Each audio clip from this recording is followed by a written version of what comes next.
Liam Lawson is a name that a lot of people have very suddenly become very familiar with, filling in for an injured Daniel Ricciardo after he broke his hand by honourably averting a civil war with the other Australian on the grid. I think we're all in agreement though, he did a more than solid job with P13 at the end of the Dutch Grand Prix, finishing ahead of his teammate Yuki Tsunoda, and making overtakes on drivers that have far more experience in Formula 1 machinery than the man who was on his race debut. But when I get into his resume, you'll start to realise that this man is, how should I put it, a quick learner. But let's rewind a bit and discuss exactly who Liam Lawson is. Liam was raised and started racing in Pukekohe, a town in the northern island of New Zealand, where he would also start his karting career in 2009 at the age of 7. There isn't all that much information on his karting career available, so I'm just going to dive straight into the good stuff where the cars start getting involved. His first season in cars would be in 2015 in the Formula First Manfield Winter Series, not unlike many other series in Middle Earth and Down Under to take place across the Northern Hemisphere's winter. Also not unlike many other drivers who come from this region going through a Formula First series, referenced my SVG video from a couple of months ago.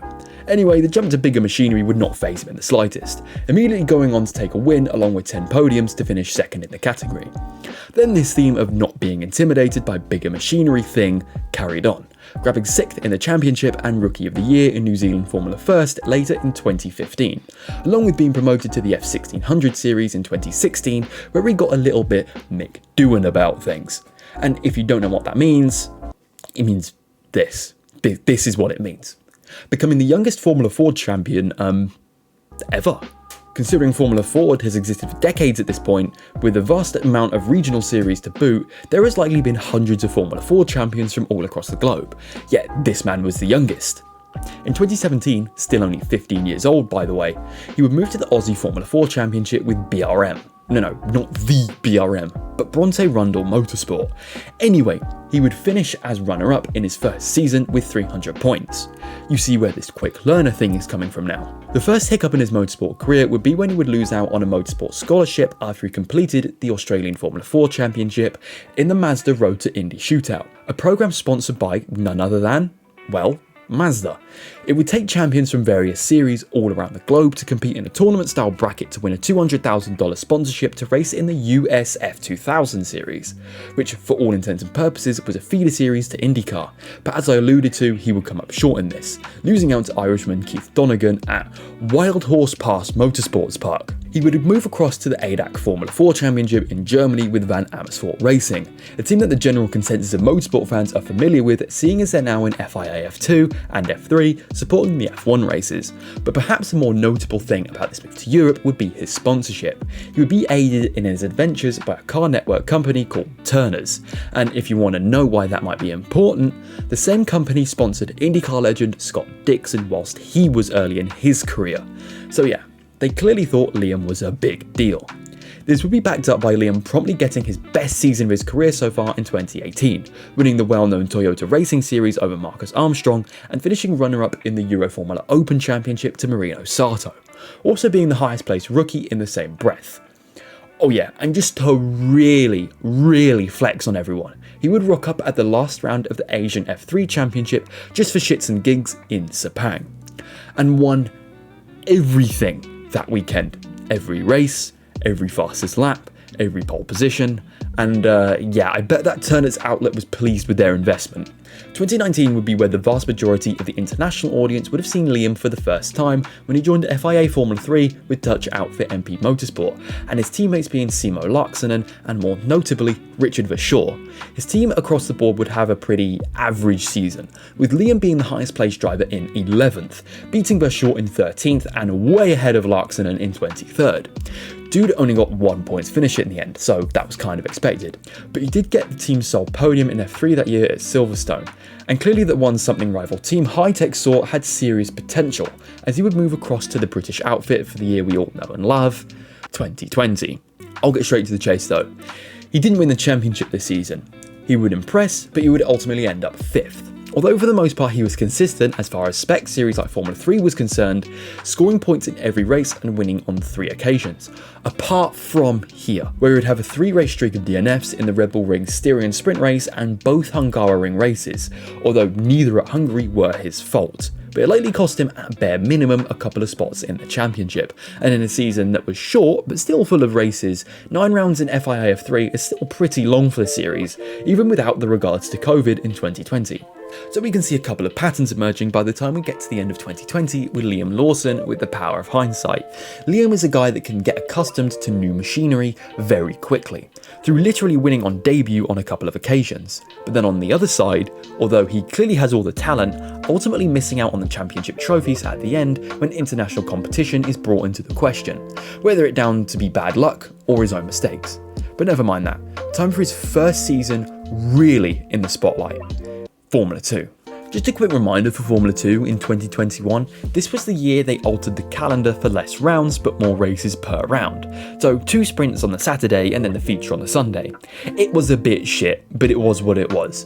But for the first race he would compete in for his Formula 2 campaign, again with high tech, he would be far from a bit shit, doing his career party trick and winning the first sprint race at Bahrain, before retiring from the other sprint later on that day. And these 2 sprints would kind of be the metaphor for the rest of his season, something that starts off extremely well but ends up kind of missing. As after 2 podiums in 3 races at Bahrain, he wouldn't see the podium again until Sprint 1 at Jeddah, the 7th of the 8 rounds.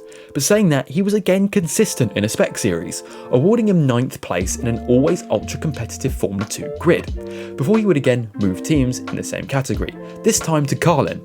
And if you're unfamiliar with F2, Carlin was the team Lando Norris competed in F2 with in 2018, so the prestige is certainly there.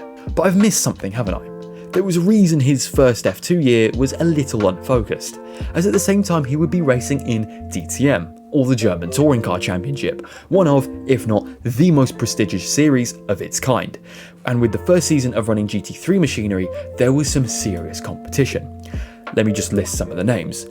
Alex Albon, Nick Cassidy, Maxi Goetz, Mike Rockenfeller, Kelvin and Sheldon van der Linde, Danny Juncadella, Mirko Bortolotti, Timo Glock, Marco Wittmann, Nico Müller, Lucas de Grassi, and the legend himself, Markus Winkelhock. And this isn't even an exhaustive list either.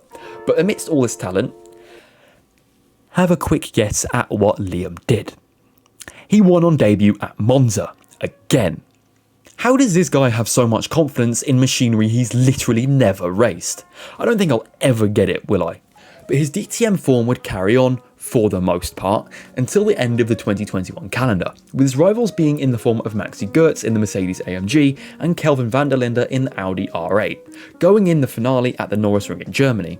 But after quite a cagey first race, with Goetz taking the spoils with Lawson in 3rd and Kelvin just behind, Kelvin decided to take Liam's fate into his own hands, going into turn 1 for the 2nd race, in turn making him public enemy number 1 on Twitter for a few days. Added to the fact team orders got implemented at Mercedes for Maxi to cruise home and take the championship, and turned into all kinds of shithouse, and likely took the first Premier Class championship away from our boy, although he would still take the team's championship with Albon and Cassidy, so there's that, I guess. 2022 would be the first year where we would directly be involved with a Formula 1 car on a Formula 1 weekend, as well as having a successful Formula 2 campaign, where we would score points in 19 of the 28 races, winning 4 times and finishing P3 in the championship, directly testing an AlphaTauri at Belgium for the first time, then at Mexico, before moving over what is almost certainly the best team in motorsport right now, driving the RB18 in FP1 at Abu Dhabi. And I don't care who you are or what your name is, if a modern Formula 1 team like Red Bull trusts you with an F1 car in an F1 weekend, they've probably got some future plans. But talking of future plans, Liam Lawson is fighting for a championship this year, with a double header of a round to go at Suzuka. I'm sure most of you have heard of Super Formula, right? If you haven't, it's best described as Formula 1.5, with machinery that's far quicker than anything F2 has to offer, but not quite on the level of an F1 car, which is why the likes of Pierre Gasly and Dan Ticktum have also been placed in the series as an interim to a possible F1Z after finishing with Formula 2, and with Formula F1 drivers such as Kamui Kobayashi, hypercar drivers like Ryo Hirakawa, and a slew of ex-Formula 2 drivers such as Nirei Fukuzumi, Nobuharu Matsushita, and Tadasuke Makino, there is a mountain of talent scrapping for wins here. But on his debut, yeah, you get the idea. Being the first driver ever to do so in Super Formula, by the way. And that essentially brings us to present day, where Liam was thrown headfirst into a slugfest of a race at Zandvoort and coming out the other end unscathed in 13th place, keeping his head where even a lot of experienced drivers couldn't. Then the Italian Grand Prix weekend compounds this, almost getting a points finish in 11th without having a lot of attrition either, with only Ocon and his teammate Yuki DNFing. I know he's likely to get more starts while Danny Rick recovers from breaking his hand, likely to be back hopefully before Mexico. Now I say Mexico because Super Formula clashes with F1 here, and missing a championship finale for reserve driver duties isn't exactly ideal. A somewhat similar situation to what Pierre Gasly found himself in during the 2017 season, giving Brendan Hartley his debut. But since AlphaTauri have already used the maximum of 4 drivers, in the event of neither Liam or Daniel being available, they would have to call back Nick de Vries. But that really sums up Liam Lawson as of September 2023, a hugely talented driver who has massively impressed in a collection of different feeder series and elite level machinery, currently fighting for a coveted championship and trying to make the best impact he can in the Formula 1 paddock before Daniel returns. But I think I speak for most when I say I hope this small streak of races isn't the only time we see this hugely likeable Kiwi in a Formula 1 car.